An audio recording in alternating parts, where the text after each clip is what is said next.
Major anti-government rallies happening in Moscow. Some of the most recent protests descended into clashes and hundreds of arrests. Artisan Sanawi and political analyst Dmitry Babich have been looking more closely at the aims and ambitions of the opposition movement. Who is the Russian opposition? Well, of course, it depends who you ask, but also if you take a look for yourself, what you'll see most often are a lot of different colors, organizations, and parties. Well, to help us kind of decipher who's who in this, I think we can call it modern Russian opposition, is Dmitry Babich. He's a political analyst for Voice of Russia Radio. Thanks for being with us.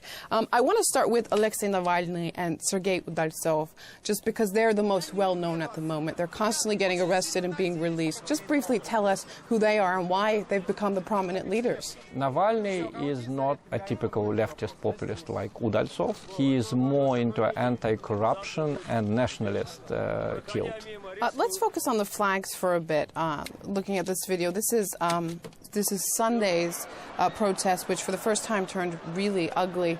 You see these. There's Udaltsov and the Left Front. It's called. What are the main focus of that party? It's a flag we saw a lot of on Sunday. You see that these are red flags with red stars, so this is an image. Because abroad people might think it's, a communist party, because they think red, yes. Russia, communist. Absolutely right, because Udaltsov recently declared that his Left Front is an ally of the Communist Party of Russian Federation. Him being chronically ill, participating in all these actions, getting constantly arrested, that's his style. What flag is that there? Anarchists, red and black, is the traditional colors of Russian anarchists. What does that mean in terms of these protests? There are several groups which do not ally themselves with the Left Front or with the Communist Party of Zyuganov. Sunday I was there, and there were clearly some people who were trying to provoke violence. A lot of these so-called anarchists, you can see here, basically were running into the riot police, and also were wearing a lot of these masks.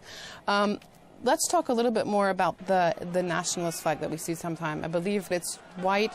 There it is. Yes. What's this flag about? It means someone, all the groups, all the nationalist groups that are strongly opposed to the current government, strongly opposed to white, blue and red, but who also would not like to be associated with communists or leftists. What does it mean that when we see tens of thousands of people on the streets of Moscow, as opposed to small groups like we see here, which we saw after the inauguration, sit-ins trying to happen, why when we see the thousands of people, the masses, do we see so many different flags? If they are so anti-Putin, can't they just get under that banner?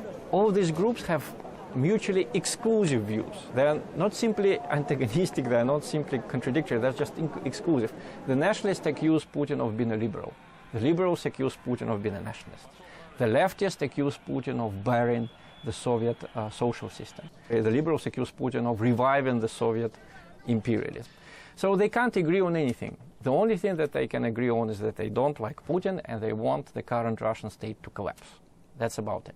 Dmitry Babich, political analyst from Voice of Russia Radio. Thank you very much for trying to help us understand what's happening with the opposition in Russia, because certainly people in the country have never been more involved in politics. The latest series of anti-Putin demos has also seen an ongoing and indefinite sit-in at one of Moscow's central squares. The gathering has already been labelled Occupy-Abay, from the name of the poet whose monument adorns the square. Not many people are there right now, just a few dozen, but there are some surprising visitors, as you're about to see. One farmer brought his cow to the protest. He's got some serious beef then over Russia joining the World Trade Organization. It was an eye-opener for Muscovites who aren't used to livestock on the streets, but police say so long as it's on a leash, no laws being broken. Meantime, around 2,000 opposition activists have been marching through central Moscow on Sunday today in what they've dubbed a control walk. Participants say they wanted to check how the police will respond to their mass rally. However, no one stood in their way in the end, and the march passed off peacefully.